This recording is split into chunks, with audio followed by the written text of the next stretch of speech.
Hello students, मैं अमित परदेशी एक बार फिर से बहुत बहुत स्वागत करता हूं आपका एमजीसीआई के डिजिटल लर्निंग प्लेटफॉर्म पर। यहां पर आज हम लोग पढ़ने वाले हैं intensity of magnetic field due to a straight current carrying conductor. ठीक है, तो स्ट्रेट करंट कैरिंग कंडक्टर किस तरह से मैग्नेटिक फील्ड क्रिएट करता है, कितना मैग्नेटिक फील्ड क्रिएट करता है, यही सारी बातें हमें समझनी है। तो देखो समझते हैं। ये हमारे पास कोई स्ट्रेट करंट कैरिंग कंडक्टर जिसमें करंट फ्लो हो रहा है और यहां से r डिस्टेंस पर एक ऑब्जर्वेशन पॉइंट P है जहां पर हमें intensity of magnetic field find out करनी है। तो देखो हमें सबसे पहला काम क्या करना चाहिए, इसे स्ट्रेट करंट कैरिंग कंडक्टर के दोनों एंड्स पर मिला देना चाहिए। कंडक्टर को नाम दे देता हूं मैं AB और इसमें करंट फ्लो हो रहा है I और ऑब्जर्वेशन पॉइंट की परपेंडिकुलर डिस्टेंस है R। तो जैसे मैंने इसको दोनों एंड्स पर मिलाया तो मुझे यहाँ पर दो एंगल दिखाई दिए। पहला एंगल मिला φ1, दूसरा एंगल मिला φ2। ठीक, तो दो एंगल मिले φ1 और φ2। तो अब पॉइंट P पर जो इंटेंसिटी ऑफ मैग्नेटिक फील्ड का फॉर्मूला हम लिखेंगे B equal to mu naught by 4 pi I bye R sine φ1 plus sine φ2। ठीक है बच्चों, तो यह होता है इंटेंसिटी ऑफ मैग्नेटिक फील्ड का formula due to straight current carrying conductor. ठीक, एक स्ट्रेट करंट कैरिंग कंडक्टर इतना मैग्नेटिक फील्ड यहां पर क्रिएट करता है। ठीक, ये बात आपको समझ में आई कि एक स्ट्रेट करंट कैरिंग कंडक्टर किस तरह से और कितना मैग्नेटिक फील्ड क्रिएट कर रहा है।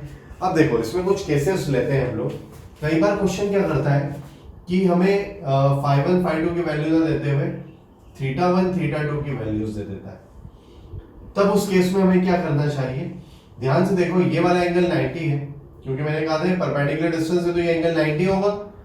अब ये एंगल φ1 है तो मैं इसको क्या लिख सकता हूँ 90 माइनस φ1 लिख सकता हूँ। या फिर अगर हमें φ1 नहीं दिया है θ1 दिया है तो φ1 को मैं लिख सकता हूँ 90 माइनस θ1, क्योंकि इन तीनों का सम क्या होगा, इन तीनों का सम होगा 180 डिग्री। एक 90 है तो बचे हुए दोनों का सम भी 90 होगा। तो क्या मैं लिख सकता हूँ θ1 प्लस φ1 इक्वल टू 90 डिग्री। अब φ1 तो हमें दिया ही नहीं है, हमें दे दिया θ1 और हमें चाहिए था φ1। तो एक बात बताओ, φ1 की वैल्यू लिख सकता हूँ क्या मैं 90 माइनस θ1।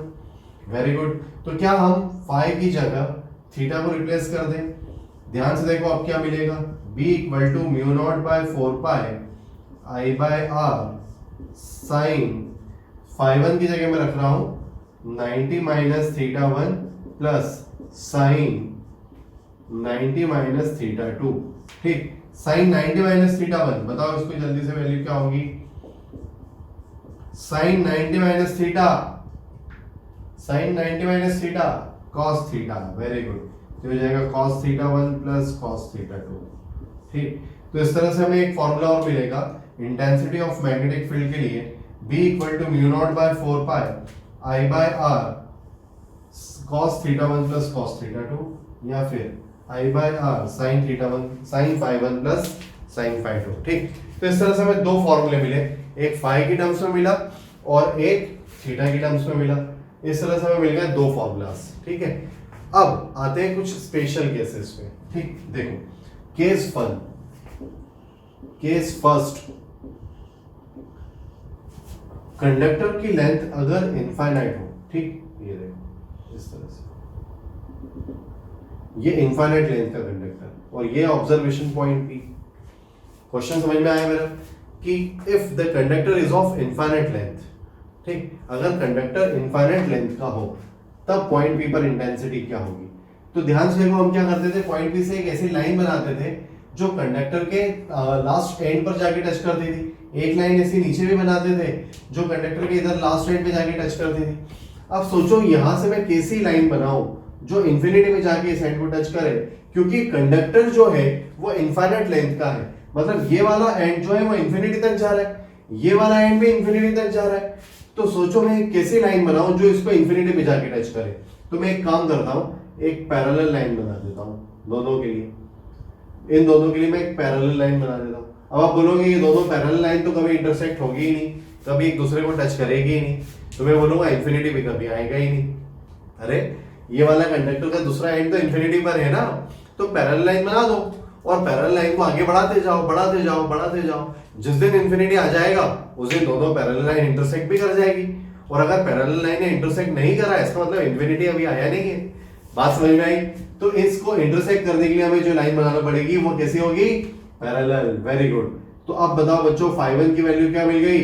90 डिग्री, और फाई 2 की वैल्यू क्या मिल गई हमें? 90 डिग्री।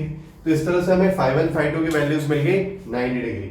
अब बताओ अगर हमें फाई 1 फाई 2 पता है तो इस फॉर्मूले से बताओ इंटेंसिटी ऑफ मैग्नेटिक फील्ड को मैं क्या लिख सकता हूँ?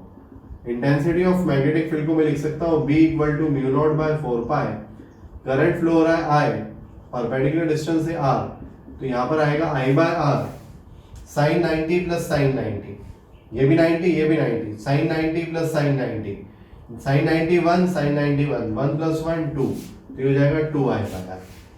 B equal to mu naught by 4 pi 2I by R. This is the formula for intensity of magnetic field due to straight conductor of infinite length. ठीक, चलो केस सेकंड पर आते हैं बच्चों। देखो केस सेकंड, केस 2 पर आते हैं, ध्यान से देखो। केस सेकंड बोल रहा है if the conductor is of infinite length and point पे लाई नियर वन एंड। ठीक है, अब जो हमारा कंडक्टर है वो तो इनफाइनाइट लेंथ का है, लेकिन जो ऑब्जर्वेशन पॉइंट है वो किसी एक एंड के पास में है। टॉपिक समझ में आया कि जो कंडक्टर है वो कैसा है? वो तो इनफाइनाइट लेंथ का है, लेकिन ऑब्जर्वेशन पॉइंट किसी एक एंड के पास में है। तो अब इस केस में क्या होगा? इस केस में जो एंगल नीचे की तरफ बनता था ये वाला, ध्यान से देखो कि ये कंडक्टर है, ये ऑब्जर्वेशन पॉइंट है, तो ये एंगल बनता था। अगर मैं इस ऑब्जर्वेशन पॉइंट को नीचे ले आऊं तो एंगल भी डिक्रीज हो जाएगा। अगर मैं इस ऑब्जर्वेशन पॉइंट को और नीचे लाऊं तो ये एंगल और डिक्रीज होगा, और अगर ऑब्जर्वेशन पॉइंट इसी के सामने आ जाए तो ये एंगल 0 हो जाएगा। मतलब इस केस में जो फाई 1 है वो तो हो गया 0 डिग्री। बात समझ में आई?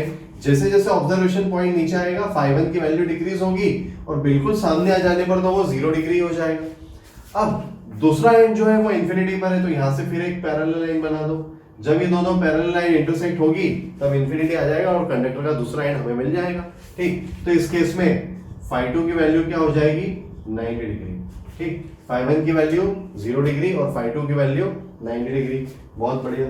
अब फाई 1 फाई 2 की वैल्यूज हम रख देते हैं इस फॉर्मूला में, B equal to mu naught by 4 pi I bye R sin phi 1 plus sin phi 2। ठीक, जो कंडक्टर है वो करंट कैरिंग है, उसमें करंट फ्लो हो रहा है I, ऑब्जर्वेशन पॉइंट की डिस्टेंस है R।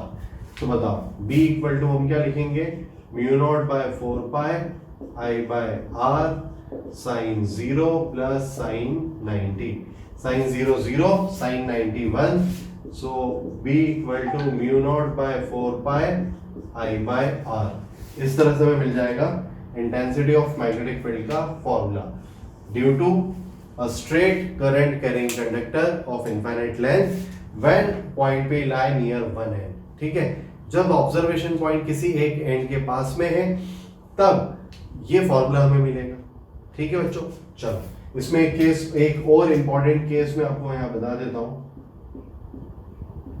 एक और इंपॉर्टेंट केस में बता देता हूं यहां पर, जिसे हम एक्सियल भी बोलते हैं, एक्सियल पोजीशन भी बोलते हैं।